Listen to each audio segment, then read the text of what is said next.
Good morning, everybody. It's February 25, almost 9 o'clock in the morning. I've not been filming too much. Valentina and I came out yesterday and I didn't film anything at all. And then I think I filmed a little bit the day before. And then the day before that I didn't film anything. So anyway, I am out here on my own today.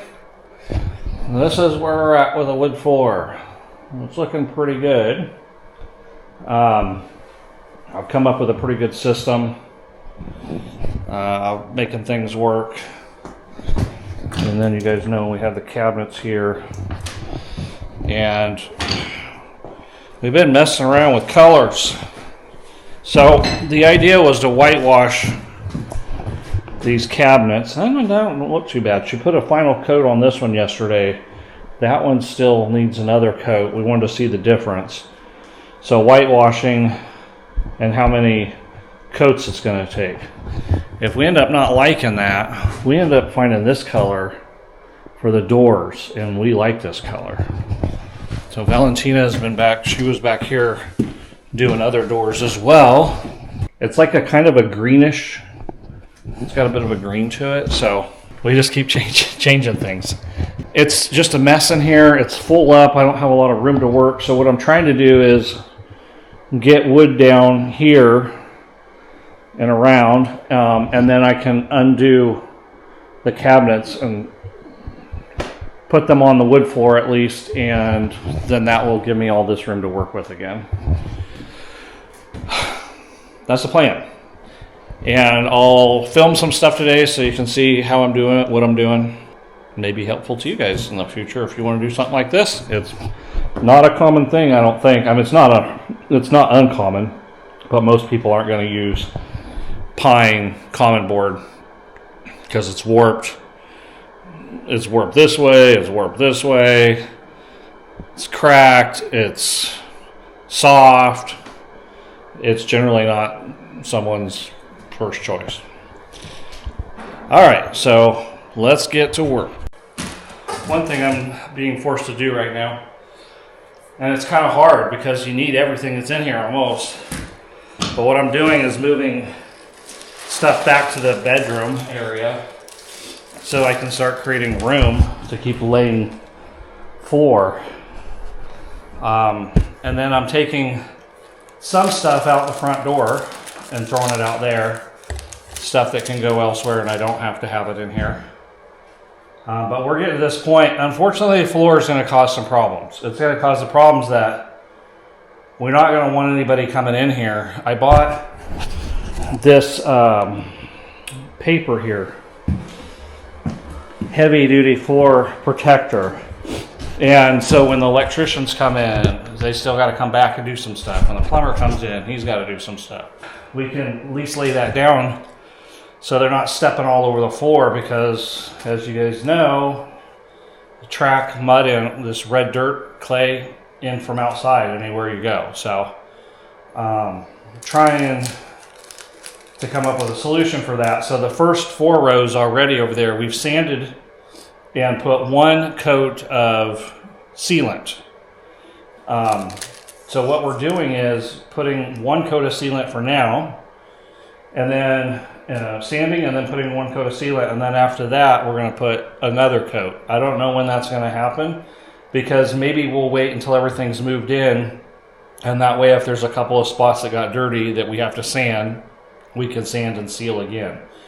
With this floor, it appears and seems like we're actually going to have to seal at least once a year, probably, and just keep up on it. It's going to be a bit of a constant maintenance, I feel like. But the longer it's in, I think the less maintenance it's going to take. It's going to get beat up. It's going to start looking rustic and real, and it'll be less, taking less maintenance. But it's always, I think it's going to need to be sealed for quite a while. Alright, so that's what I'm doing. Just keep cleaning stuff up here. Alright, take you through kind of what I'm doing here too. This part's not all exciting, but it's what it takes. I don't care if dust stirs up. I've been working in the dust for a long time. Gets in my nose, makes me sneeze. But Valentina doesn't like the dust. So, I probably wouldn't have sprayed, but I just wanted to show you we have a spray bottle with water.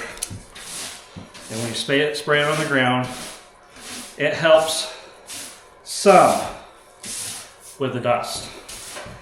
When Delia sprays it, it helps more with the dust. When I spray it, not as much because I don't spray as much water. I'm a little bit carefree in that area. It's my way of getting her blood boiling. But anyway, first things first is kind of sweep where you're gonna go. And right now, if I see some plastic or something, I'll pull it out and throw it in a little garbage that I have. I'm just tossing sawdust and things like that out the front door.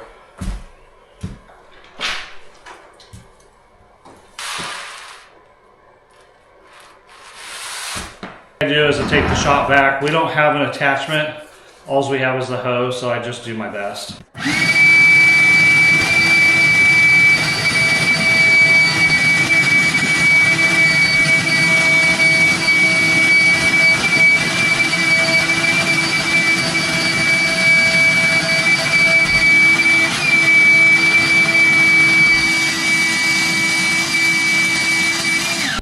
I don't do things perfect. I don't get every little single bit up. But I did want to show you stuff like this, where my OSB has separated more since I put it in. It wasn't always flush anyway. But what I do is I take my vacuum cleaner and I suck on these really well.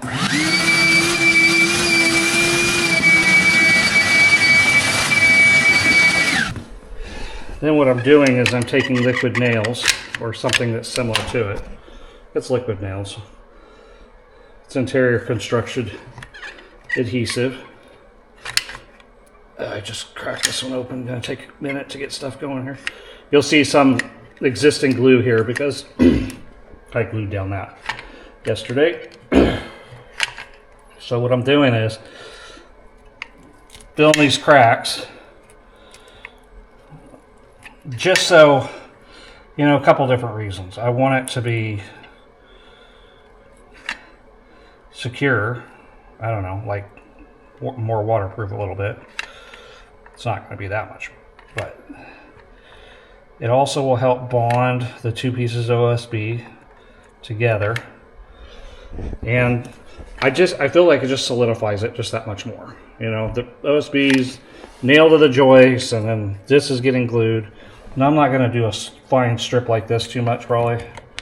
But what else this does, I feel like in the long run, will help lengthen the time between these getting loose and squeaking on me if they ever get, you know, kind of loosen up. Okay, next thing I do, or one of the other things I'm doing, before I start gluing some of these other creases, I sand it. I sand all the creases. As you see where I was putting the glue down, I've already sanded this part. So I'm taking my belt sander with 50 grit paper and just going over these seams until I see it kind of scratching both sides, then I know I've got it.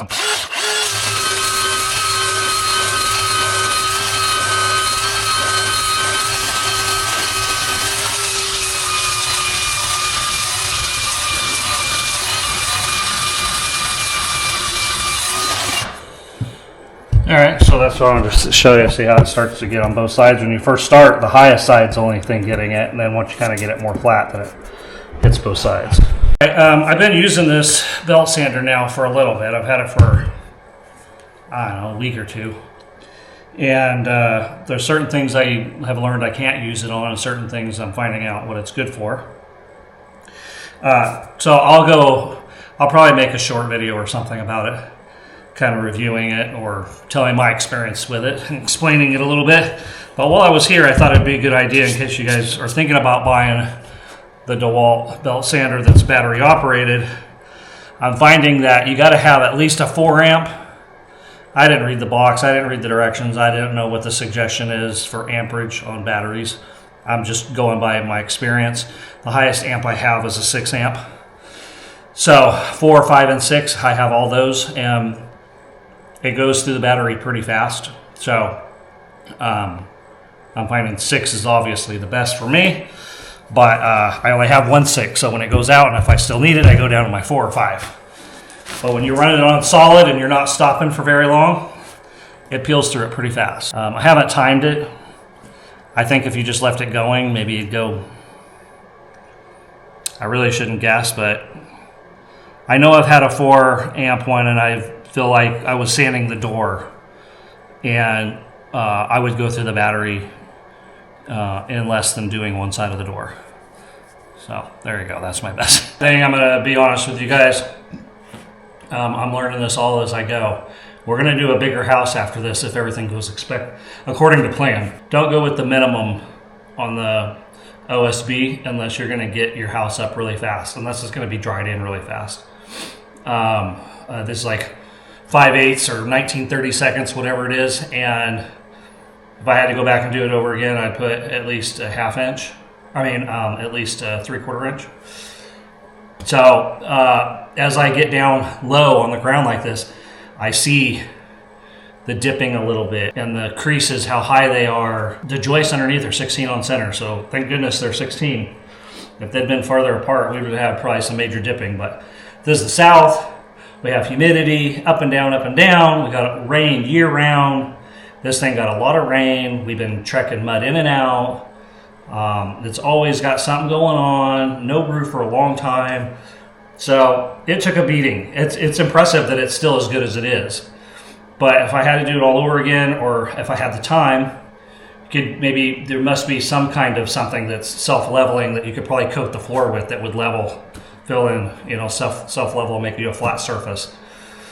But I don't have time and I haven't researched that, and I'm just going along and sanding these ridges. And, this is pine and it's flexible and all that stuff. So it kind of goes with the flow of the floor. So hopefully over time, it'll all adjust to it. So after sanding it, I go back and vacuum again.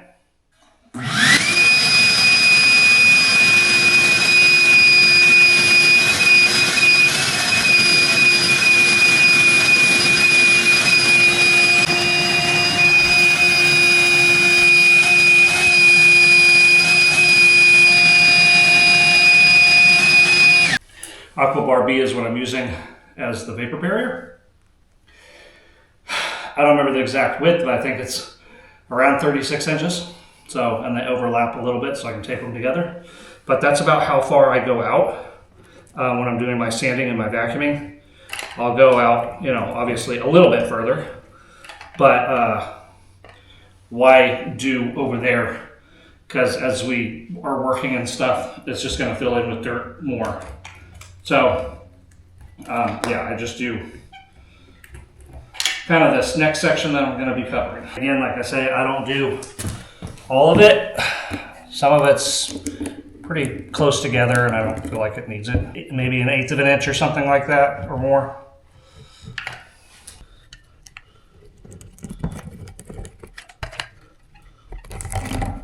And you don't need to do this, or I feel like you don't need to do all nice and clean like you would caulking. This glue is very, hard to squeeze the handle. For me anyway. I don't know. I puncture it, but obviously.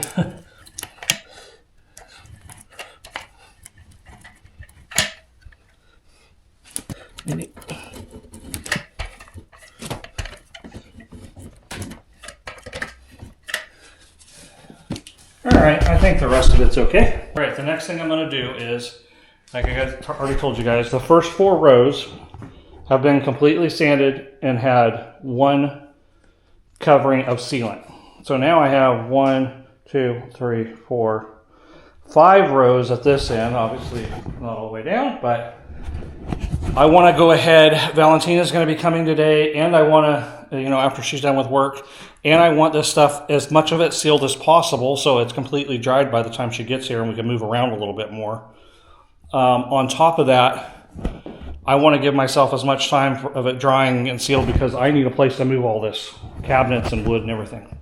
So that's going to be my next step. More information. Before you get down on the floor and you start sanding, why not make sure you're completely and as much prepared as possible? So first thing I did, what I'm doing is, based off the last time or whatever, this is about half full. So I'm going to take this out and dump it. I checked my battery, and I just got through telling you about the belt sander, that you need a minimum of a 4 amp, I feel like, battery. 5 and 6 is better to go any kind of the distance. Well, this little guy, 4 amp, is more than adequate. Anyway, I have 2, I just checked it, and I still have 2 bars on it, so that's plenty fine. Next, I showed you guys this little trick hack that we were doing. This catches dust, but just to do a little bit more catching so it cuts down on dust flying everywhere, is I take one of my crocodile cloths, which is kind of an expensive way of doing things, but it's all right. We could, if I had easily accessible water, maybe I would dip a towel or paper towel or something and put it on. This is just easy. Then the last time we used this piece of sandpaper, I'm taking that off. Put a new one. Now I'm good to go. So when you're getting on the wood, at least here, everything, I've said many times, is red. Okay, even my socks, you're going to see, are somewhat stained. I don't have a clean pair of socks anymore. But if you're getting on the wood, take socks off. Take shoes off. Okay. The other thing, little trick that I kind of found out for myself as well, is I could do this with house shoes or whatever, but I brought myself my pair of flip-flops, which are kind of hard to wear when you got socks on, but that way I start reserving those when I'm not going outside much anymore. I'll just use those when I'm outside, and these ones I'm using when I'm walking around in here. That way I'm not tracking dirt from inside. That's what it looks like when you are coming in from outside. That's my 5th board in from the door, so that one's been stepped on. And we try not to, we don't want to. The other thing I'm going to show you is I used wood filler on some stuff. And we'll see what it does long term, but Valentina's not happy with it right now. It tends to, when you put the sealer on it, be a little yellowish. Well, I don't see anything like right offhand in an obvious way. And that's why I say over time. Let's see, maybe after the sealer has time to dry like extensively, and maybe it's not going to be as obvious. And on top of that, I'm using yellow deck screws, and she's fine with that. She likes it, actually. Actually, I think this is considered tan. I was going to use white, but I'm glad I didn't, because at one time we were thinking we were going to whitewash the floor, and now we don't want to. We want it just to match all this. So I'm glad I went with the tan instead of the white. That would not have looked that good, I don't think. All right, so that all said, let's get to sanding. Oh, I also want to say the grit sandpaper I'm using is 150. I don't know if I should be using something finer or not, but I think it's good. It's been working so far.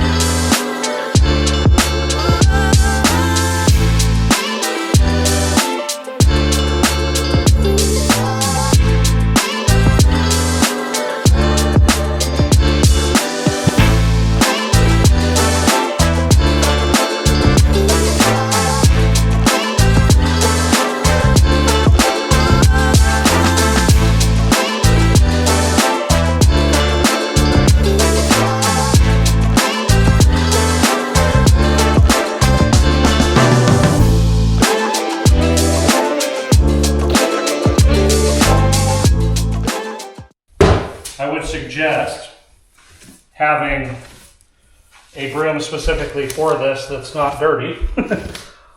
Somehow I'm getting kind of lucky. I thought I was taking a chance because this broom has swept this floor many times and has a chance of having junk on it, but didn't smear anything, didn't put any marks on it, so that's good. Some of the things I want to say probably are going to sound like I shouldn't be saying because I'm a DIY guy, beginner. This is the first time I've ever done any of this. Okay, but I just wanted to say that laying plank flooring is not for the faint of heart. I have laid tongue and groove before, and that is definitely easier. The reasons why this, and especially pine, is not for the faint of heart either. I'm a perfectionist to a point. Like, I expect really, I get frustrated with myself when things don't look perfect. Maybe because I'm just embarrassed of people to see it and see all the flaws, and I know the flaws are there, and I don't like it. That said, so I want to tell you a couple of reasons why I'm saying it's not for the faint of heart. First of all, the lines are never going to line up. There's going to be gaps between ends on some of them. Not all of them. The planks are different levels. Some are higher, some are lower. When you're sanding, you'll start seeing all the imperfections of how the wood's going this way. Now, I'm not saying that I couldn't have done a better job because it's my first time. If I would knew so far in advance of what I was doing and what I was going to end up doing, because we changed our minds so many times, I might have been able to plan for this better. I would have done 3/4 inch plywood. Everything would have been, more flat. I could have shopped wood way better. I went to Home Depot and went through every piece they had, but maybe I could have went to a lumber yard or ordered something from a more quality lumber yard and got better wood. I could have done a lot of different things, but I'm buying all my stuff from Home Depot basically. Just, it's easier for me. I get a little bit of credit toward things. All the staff knows me almost. I worked there for a couple of months. My daughter works there. It's easy. It's easy for me. I walk in, I get treated nicely, and once in a while, discounts are thrown at me just because they know me and I buy a lot of stuff there. Just a lot of things happen, okay? So, and most of the people I know and I like them, and they're very helpful, and everybody's excited to say hi and whatever. So I like it. That's where I go. I don't want to go to a bunch of different places shopping all the best deals and putting all the stuff. I just don't. That's not me. So, circling back around, again, not for the faint of heart. As I said, we put wood filler in some places. The wood cracks. There's a lot of knots and things like that. And so I put wood filler. And then when we put sealer over it, it kind of yellowed some spots. So everything said, the reason why it's not for faint of heart in a very small sentence is it's not going to be perfect. There's going to be a lot of imperfections, a lot. And it's never going to get to a very, perfect nothing on it. That said, there's beauty in rusticness. There's beauty in things, in imperfection. And that's what we end up kind of going for. Part of what directed us is we don't have a ton of money, and I'm not working. This is my way of making money for us, is by building the house instead of paying somebody else. That said, we also we're on a budget. We didn't want to spend a bunch of money on hardwood flooring and things like that. Yet we wanted this house to have an earthiness to it. We wanted to have a positive charge. We wanted it to be connected to the earth. We didn't want a bunch of man-made products, like no laminate, no vinyl, none of that stuff. So we just, and I get it. You're going to find all kinds of things in here that aren't natural. You're not going to find concrete naturally in nature. There's some things, but we're trying to heat with wood the best we can. Wood flooring. This rattan has a nice natural look to it. We like that. So we're trying to, and the wood trim and stuff. We're trying to do some natural stuff, and just a nice. When you walk in, it's So anyway, I just wanted to go through that really quick and just say it's put me through my paces. Even though I know I'm a DIY beginner guy and I can't expect much from myself, I think it looks beautiful in my, if I didn't have to worry about what other people think, or if I was concerned about that, I think I'm satisfied with it. If I want to sell it someday, if I want to sell this place, this whole property, I might be a little bit concerned in the fact that maybe people are going to come in and want perfection. If they get my same vision, our vision of a rusticness, beach house, cottagey, natural elements, so it's not going to be perfect, then they're going to love it. I think this house is going to, both of us, every time we walk in here, it's just like, oh my gosh, this is so awesome. Anyway, that said, I'm back to work. I'm going to seal this. I wanted to get this sealed. Valentina called me a while ago, so it stopped me, and we talked for a little bit. We're still trying to figure out this green color of what cabinets are going to be, considering changing the color on this. So anyway, I need to get this sealed so it'll be dry by the time she gets here. Okay, what I wanted to show you guys that we settled on using, we bought like 3 or 4 different sealants, but we wanted something that was matte, something that was water-based, and something that doesn't change the color of the wood. And this is what we end up going with. It's supposedly exterior, but we like it. I mean, it's working. It's messy. So I don't take this lid off. I don't want to. I don't want to get it knocked over, bumped, but it would make a lot less of a mess if I were to take it off.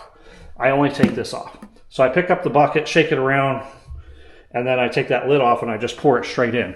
So it splashes a lot. I don't care, because all it's doing is sealing the floor. So then I put it in here. I do care a little bit. It's expensive waste, but I put it in here and then just roll it. Put a nice thick coat.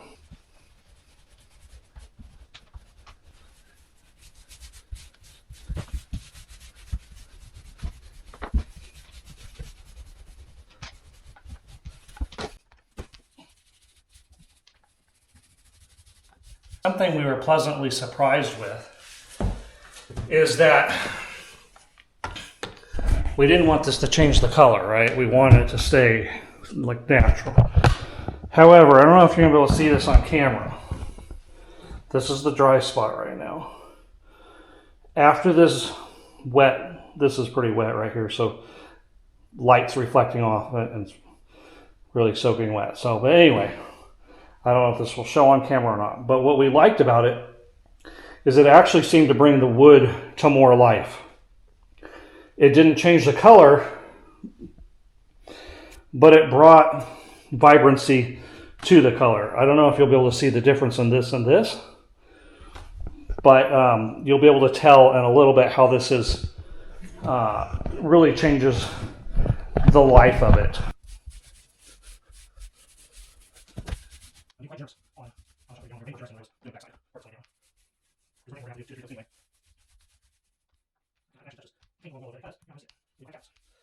I want to talk quickly about another thing.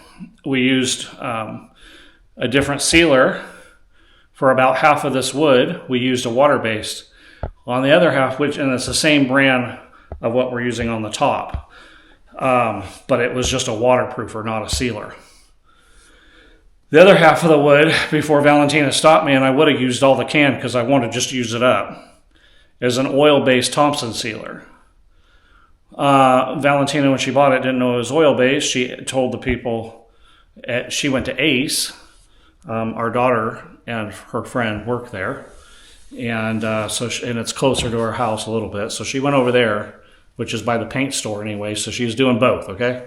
Anyway, so she went there and told them what that she wanted, and they gave her that. And she's like, this is water-based, right? And they said, yes. Well, it's oil-based. And I figured that out after I was using it for a bit, especially after a couple of days and the wood wasn't drying. It still had an oily film to it. This is one of my arguments against oil-based, that I regret using it at all, but we didn't know it was oil-based in the beginning. Then after that was my thriftiness of wanting to use it all. But Valentina still stopped me through half the can, and we started using the other.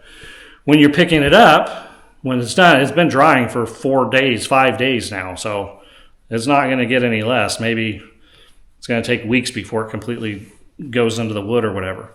What it ends up doing is on the ends it seeps through, ends up coloring the front, and that's why we didn't like it. One of the reasons it turned the wood really yellow. Second of all, I don't like it is now when I pick it up in there and I bring it in here, my hands are getting on it. And my hands are getting oil on them. And then I'm touching the front sides of this because I'm working with it. I can't keep just wiping oil off my hands. So it ends up getting on the wood here and there everywhere. So when we go to sand, that's another reason why we're sanding is we're having to sand all that oil that's just barely been touched. But it just makes a mess. Everything you're touching has now got oil on it. So that's my argument against, even if you're just doing the underside with oil and not the top side, it ends up getting on everything eventually. I also want to talk a little bit more about pine, using pine. That be prepared. It's a soft wood. So there's scratches and creases on it. You try to sand them out, and we'll try to probably do that over time. If it gets some big ding, we can sand it down a little bit. But when I'm sanding it, there's some creases, there's some dents that they're too deep. You're just not going to be able to get it out. So be prepared for that if you decide to go with pine.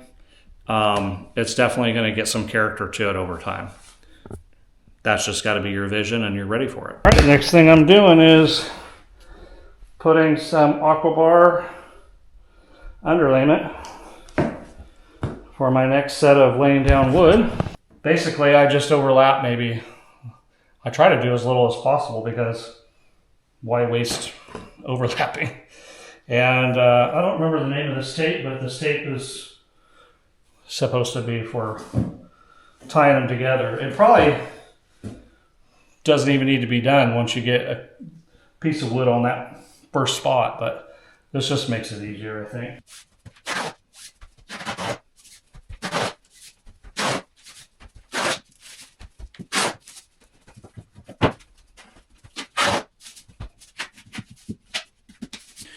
It is terrible by hand. You don't have to have scissors. I did have scissors down there just in case, but I've been tearing it by hand. All right, so I'm just gonna leave this roll sitting here. Not gonna cut it. Because the goal is get this wood in and maybe that will start to be dried enough down there that I can start undoing some of these cabinets and put them, in their spots here. In fact, I could probably put one down there in that corner right now and create a little bit more room. I just got to step over these 5 rows with it. All right, I'm going to take you through the down and dirty of this and just show you what I'm dealing with. Maybe this isn't how it is for everybody. Maybe it's my fault. Maybe it is the way it is. But if you face what I'm facing, I'll show you how I'm doing it. So sometimes I'm kind of surprised, but the boards are actually different widths. If you can see this, it's sticking out further, but it's at the edge right here. So this board is wider than that board. So you're gonna have a gap right there. It's just gonna happen. Now I have 2 different choices. I took this board and I flipped it around and there was one big gap in the middle and it touched ends. It touched on the ends, okay? Which means I just need to bring the middle in. But when I flipped it around, I was happier with the results. This is apart just a tiny bit, and I can just push that over, and that leaves me with a gap at that end, and I can bring that gap in. So I'm going to show you how I've been doing this, and a tool I'll introduce you to, but I don't think you can do this without it. And you can come up with something that does what it does, but this thing makes it pretty easy. Also, I'm debating, there's knots on the ends of both of this wood, and you cannot put screws through the knots. It'll just break it apart. So I think what I'm going to do is, I think I'm just going to put 2 screws here. I may need to take this back, cut it right here, so this knot is off and I have a place to screw on the end. I think that's what I got to do. And that end doesn't matter as much because it's going to be under cabinets and you're not going to see my screws. So I can put a couple right here and that'll be fine. That's what I'm going to do.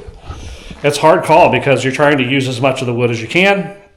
You want to do as few cuts as you can why make more work than you need? Because it's a pain. I got to carry this long piece all the way to the back in the bedroom and finagle it and play with it and everything else. So it's a pain, but I do want to make sure this is done right. So far, I've been so happy with this saw. Like I said, I'm a DIY beginner. I'll say that over and over and over so you know that I'm not a pro or that I even have much of any experience. This is a miter saw with bells and whistles that I don't know that I'll ever use. I don't know.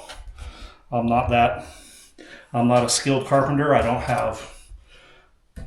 even know what it means, some of the things, to be honest with you. What I do know is when I'm done cutting, I have a very straight cut and haven't had any problems. And I have a cut that I don't need to sand, that it looks better than how this is coming from the factory.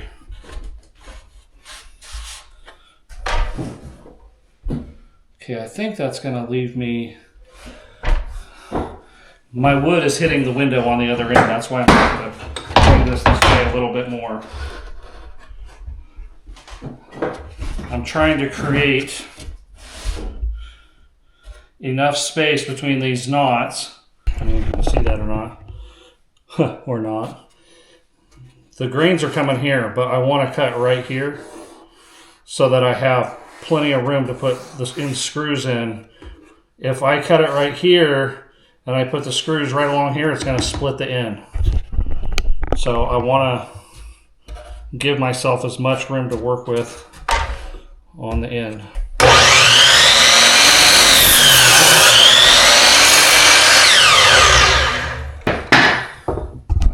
100 tooth blade, okay? There's not a splinter, and it's smooth, like smoother than when I sand it. I'm quite happy with this. Okay, remember when you are putting these in to always leave maybe 1/4 to 1/8 of an inch at the ends of the boards from the wall. Don't butt them up against the wall, especially don't butt them up against the wall over there. It may look like they're against the wall, but they're actually just under the drywall, but still about 1/8 to 1/4 of an inch away from the stud that's underneath there. Same thing here, so that it can expand and contract. If you're using sealant that is water-based like we did, and you don't want it to change the color after you've sealed the back, I sealed the underside, okay? So this is if you do what I did. I'm taking every precaution I can to seal these boards front, side, back, up and down. That way I have as little as contraction and expansion as possible, especially being here in North Carolina where it's really humid and stuff like that. So I don't know if it's going to do any good, but I'm not going to have regrets later. If you do, seal the underside and it doesn't change the color, make sure you take some kind of a mark. I just took my pencil, contractor's pencil, and I put an X on it, so I would know which side was down and which side was up. So anyway, again, it just makes it easier. You're like, oh man, when you're pulling the board off over here, which side is up and what side is down? If you put an X on the end of one of them, and that marks the bottom side, then you know. Don't do it on the top side, because then you're going to have to deal with that on the top side. Mark the bottom side, and then you're good to go. I feel like this is going to be a pretty good video. If somebody's actually doing what I'm doing, they're going to be able to get a lot of information out of this video, I feel like. I'm going step by step and really showing things that I've learned so far. First of all, I was really spacing out my screws, and now I'm not. I mean, you might still think they're spaced out, and I might still have to put them closer together. What we did learn is I didn't care about how straight the screws were. I was just making sure I put 3 across. Well, Valentina was standing over here painting the door and looked over here and didn't think it looked good when the screws weren't like this or not exactly straight. Now, I'm not doing it for all of them, especially the end ones are a little bit harder for me, but I figured out, take a level, or take your square, and this will help space the screw this way and make them straight. I just go ahead and get them started. Doesn't have to be perfect. So, never go into knots, like I said, because that'll crack it. Stay far enough away from the edges or it'll crack off the edge as well. Split it, because this is pine. I also step on the board, so it holds it down just in case. Before I wasn't stepping on it, and it works sometimes and sometimes not, but putting a little pressure on it, make sure it's down. If you forget or it doesn't work well and you see it that you missed it, you can back the screw out, step on it, push it down, and then go in again. I chose to put those 3 screws where I did for a reason. It's because it's right before the wood starts making its way away from this piece. All right, guys, I'm peeling through the battery here as I'm showing so much. I got this hooked up to my Locathor, so it's charging right now. Works pretty good. All right, I'll show you my setup here. This is how this works. I'll move this over so you can see. All right, so 2x6, 2x6, put 1 screw in. I'm using a 3-inch screw, deck screw, so it's nice and strong. 4x4, and a little piece off of one of these that I cut when I was trimming it. This is the thing I want to talk to you about. These are called floor jacks. I'd never even heard of them before. A flooring person's like, yeah, duh. And I'll be using them, therefore, at the end when you're getting close to the wall and you need to be putting these in and you have nothing to push against. So when I get over to that wall, this will sit like this. I'll put a piece of wood in and then put this down, and then you crank this and this pushes against the wall to push the board in. But that's not how, it's not, I don't think it's designed to do what I'm doing right now. I haven't watched a lot of videos on this. This I kind of figured out on my own and a little bit of reading. But I'm sure somebody else has done this. It's not rocket science. I ran out of one piece of duct tape, so I ended up using another one. I just ran out of the roll, but I duct taped the bottom of all this so that it's not going to scratch my wood. You crank this like this way, I guess, and this will collapse all the way down. This is a lip that's going to connect to my little board right here that I put down, and the reason why I put that board, you probably know, is so I don't dent my pine. Okay, I'm starting here because this is kind of like, I don't know, not too far from where it starts separating, where this wood starts separating. So the next thing I do is I go ahead and start some screws. Again, I put it at a roughly 1 inch, 6 inches, and 3.5. It kind of spaces them fairly evenly. Now the next part is kind of tricky, because it takes a little bit of coordination. And the one problem I was having is this thing pushing this up and over, like rolling it or pushing this and tilting it up. So this takes my hefty self. I stand on it.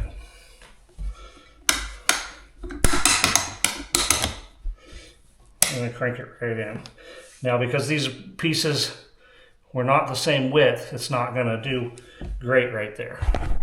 But you can see I really brought the wood in. If I let it off, it pulls away. So I'm going to crank that like that and hold it. Now, if I went too far, I'd probably end up smashing the wood too hard and cracking it. But now that I've got that in place, I can step down, put my weight.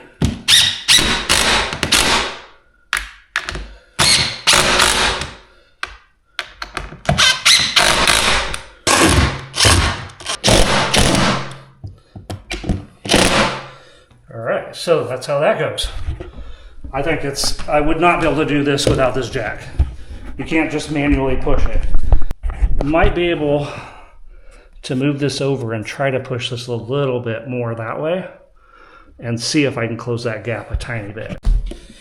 All right, so I tried that spot. It's just not going to do it. I didn't think it would do it. I'm putting these, I'm not measuring them. I'm trying to not line them up directly with the last board but could be in the vicinity. And I'm not measuring between the last set, but I'd say they're probably going to be somewhere around 16 inches or something from the last one.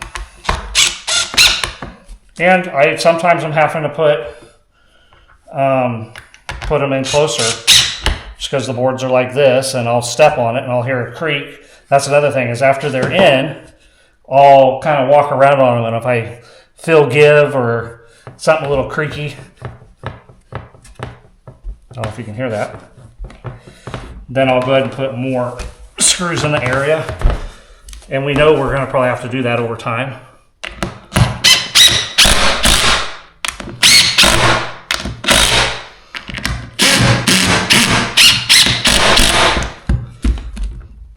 Might as well address the other thing too that just came to my mind.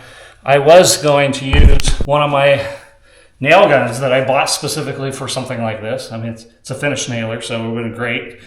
Not a bunch of head showing, and I don't think it would have held these over time, and I don't know that it would even take care of the warp that's in some of them. And eventually it would pop up, and I didn't want to deal with that. I feel like the screw is really going to hold it, and it's not going to let it give. I'm doing three across to keep from this sides coming up, and the middle one is to keep it from doing this, cupping either way. So that's what I chose to go with. Valentina likes the screws. I like, it's fine to me. It's got a rusticness to it, and it's gonna hold, and it's okay. We don't care if we see the heads or not. Okay, one of the things I don't like about this, there's always multiple things, I'm sure, for anybody.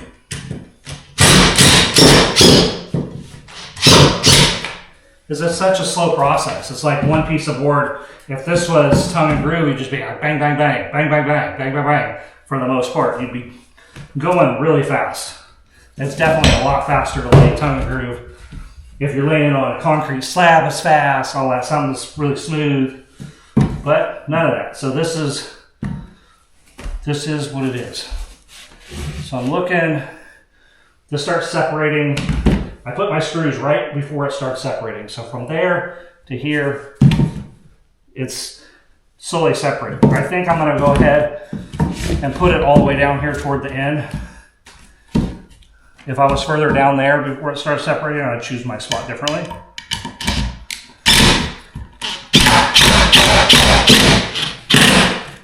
It might be time consuming, but I'm happy that there's a solution. I'm going to put these slightly closer than I usually would to each other because it's quite a distance away from it's quite a distance right here.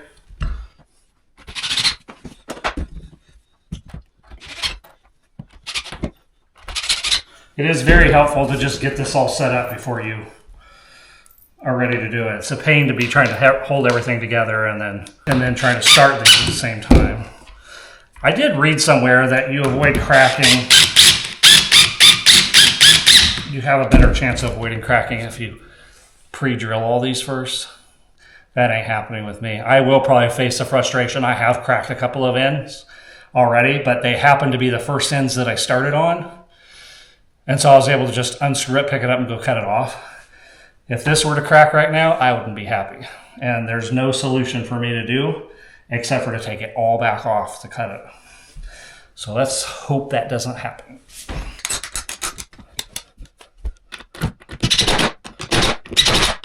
It's amazing how that jack makes such a difference.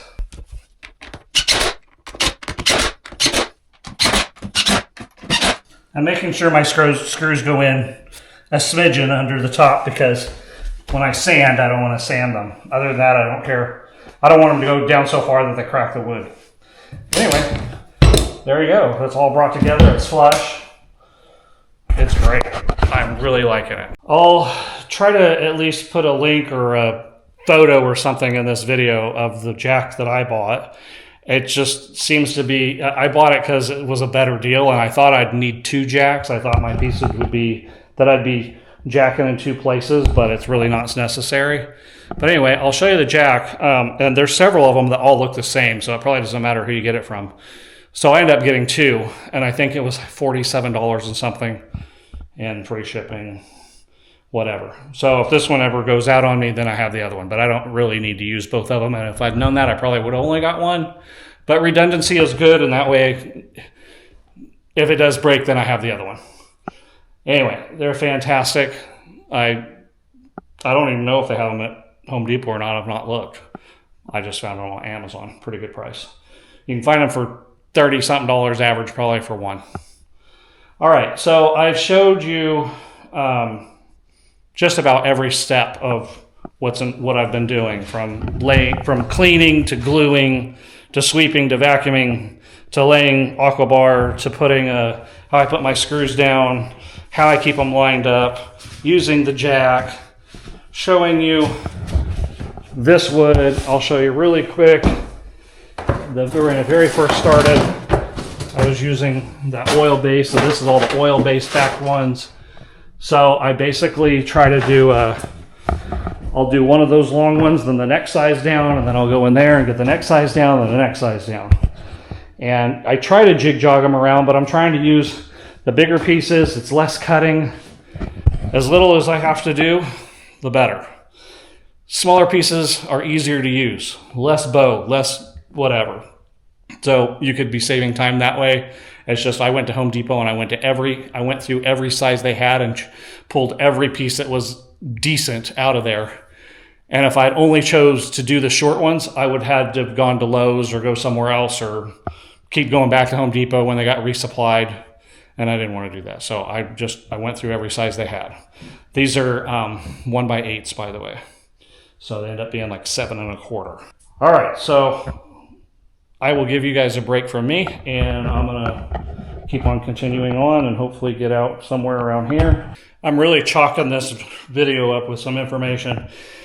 I didn't think I was gonna be showing you guys anything more, but something came up. On this one, we're bowed in the middle, okay? And we're touching on both ends. I generally prefer to be touching on the end in the middle and then just have to bring the end piece in. But that's not how this one worked out, okay? I have done this and learned that it doesn't work as well. I've put in the end down there and then in the end here where it touches. And then I go to the middle. I'm like, okay, those are secured. And then I jack this closer and screw it. What ends up happening is it ends up warping your board and pulling it up and doing funny things because you're squashing this, which is straightening this board out and pushing this board a little bit more this direction. So I think you get what I'm saying. This goes in, this ends up getting a little bit longer because you're pushing it in. And then now your board is doing funny things. And then you're having to go and sand it, or you're just going to live with it being a little off. So trying to do to your best ability to try to make it smooth. It doesn't always work, but that's a trick that I learned. Work from one end and keep going this way. And that way your screws will be, the board will be accurate. It will be stretching it and bending it straight. And it just works that way. So when I push this jack this way, I'll be doing the furthest ones, then the next, then the next, then the next, like this. I was not going to show this, but I wanted to show it now. I want you to see how it all comes together. It'll be another piece. The first one wasn't a fluke. I want to show you a couple things too.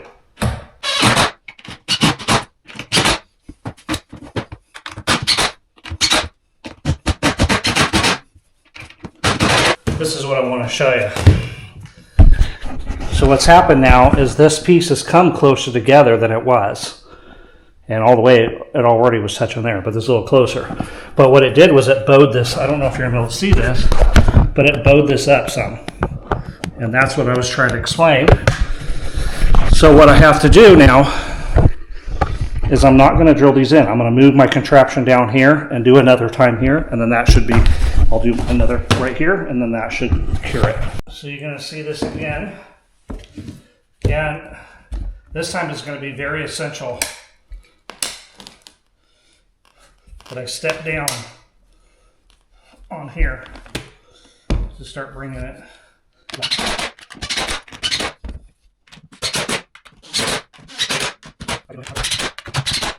Well, I won't bore you guys with showing you this next part. You've seem to do it already. But you can see how this pulled this all together. The little tiny gaps here and there, there's only so much you can do. But it pulled it together, it pushed it out this way, and it stayed flat. That's the best you can do. I wanted to show you guys really quickly that it's not always bad. Like, you're not always having to cram these this way. This one I did in the middle. It was very negligible, but I just wanted to do the best I could.